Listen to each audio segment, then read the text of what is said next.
আজকাল এক অদ্ভুত নীরবতা নেমে এসেছে আমাদের সংসারগুলোতে। ঘরে আলো জ্বলে, টিভি চলে, কিন্তু মন খারাপের একটা পর্দা যেন সর্বদা টাঙানো থাকে। কারণটা ছোট, একটা স্মার্টফোন, কিন্তু তার প্রভাব ভয়ঙ্কর। একসময় সন্ধে নামলেই স্ত্রী জানালার পাশে দাঁড়িয়ে থাকতো, দেখবে কবে তার স্বামী ফিরবে। চায়ের কাপে প্রথম চুমুকটা ভাগ করে নিত দুজনে। এখন সেই অপেক্ষা মিলিয়ে গেছে ফোনের আলোয়।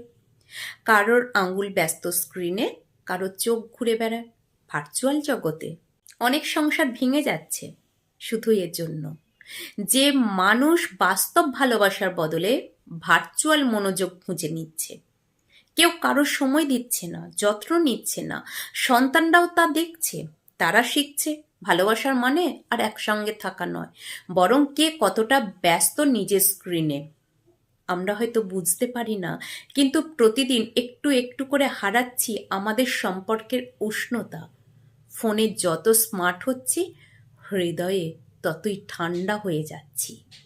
স্বামী অফিস থেকে ফিরেও ফোনের মধ্যে ডুবে থাকে। ছোট্ট ছেলেটা পাশেই বই খুলে, কিন্তু বাবা ফিরেও তাকায় না। মেয়েটা নতুন গল্প বলতে চায়, কিন্তু উত্তর আসে না, কারণ বাবার মন তখন রিল বা গ্রুপ চ্যাটে। অন্যদিকে স্ত্রীরাও এখন ব্যস্ত, কখনো অনলাইন শপিংয়ে, কখনো বন্ধুর ইনবক্সে, কখনো অচেনা কারুর সঙ্গে আলাপে। এইভাবেই দূরত্ব তৈরি হয় চুপি চুপি, অদৃশ্যভাবে। একসময় যাদের কথা ফুরোতো না, এখন তাদের মধ্যে কথা খুঁজে পেতেও কষ্ট হয়। একে অপরের চোখে তাকিয়ে যে স্নেহ, যে মমতা একসময় জেগে থাকতো, সেটাই যেন হারিয়ে যাচ্ছে এই মোবাইলের নীল আলোয়। সময় এসেছে একটু থামার, একসঙ্গে বসে গল্প বলার, সন্তানকে জড়িয়ে ধরার, এক কাপ চা ভাগ করে নেওয়ার।